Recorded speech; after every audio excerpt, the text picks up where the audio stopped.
সন্ধ্যায় কিছু না করলে তা কি হয়? সন্ধ্যায় বৃষ্টির দিনে গরম গরম চা আর যে কোনো একটা নাস্তা খাইতে সেই ভালো লাগে। হ্যালো গাইস, আসসালামু আলাইকুম। নিয়ে আসলাম আজকে নতুন একটা ব্লগ নিয়ে। তো সবাই কেমন আছেন? আলহামদুলিল্লাহ, আমিও ভালো আছি। এই দেখেন, আমি ভাজতেছি পাপড়, যেটা কি কি বলে পাপড়, ভুট্টা দিয়ে পাপড় ভাজতেছি আর বানাবো হচ্ছে চা, সাথে আমরা খাচ্ছি।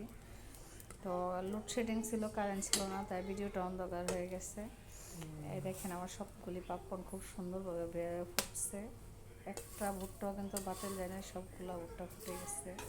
খুব সুন্দর হয়েছে আর খেতে খুব টেস্ট, যেহেতু এটা বিট লবণ দিয়ে ভাজা হয়েছে। সুন্দর একটা কালার আসছে। তো কেমন হয়েছে সবাই কমেন্টে জানাবেন। তো আশা করি সবাই আমার পেজে অ্যাক্টিভ থাকবেন।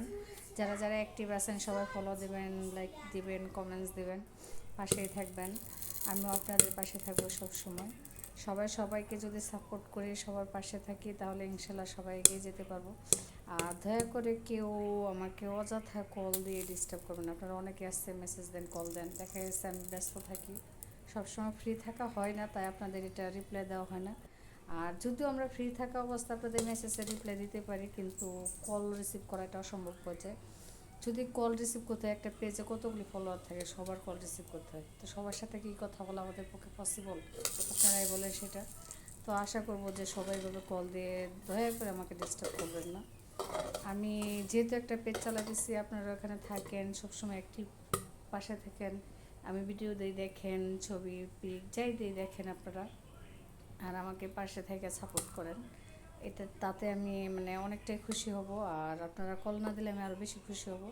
দয়া করে আমাকে ডিস্টার্ব করবেন না। আর সবাই আমার সাথে অ্যাক্টিভ থাকেন, আর আমার পেজটাকে ফলো দিয়ে রাখেন। এই দেখেন, আমি চা, আমরা, তারপর হচ্ছে পাপড় ভেজে সব কিছু রেডি করে ফেলেছি। যেহেতু আজকে ঠান্ডা ঠান্ডা ওয়েদার, ভাবলাম কিছু পাপড় ভাজি আর সাথে দুধ চা বানাইছি। তো সবাই ভালো থাকবেন, সুস্থ থাকবেন, আর আমার পেজটাকে ফলো দিবেন। আর আমার কোনো ব্যাপারে কেউ কষ্ট পেয়ে থাকলে সবাই ক্ষমার দৃষ্টি দেখবেন। ওকে, বাই বাই, আল্লাহ হাফেজ।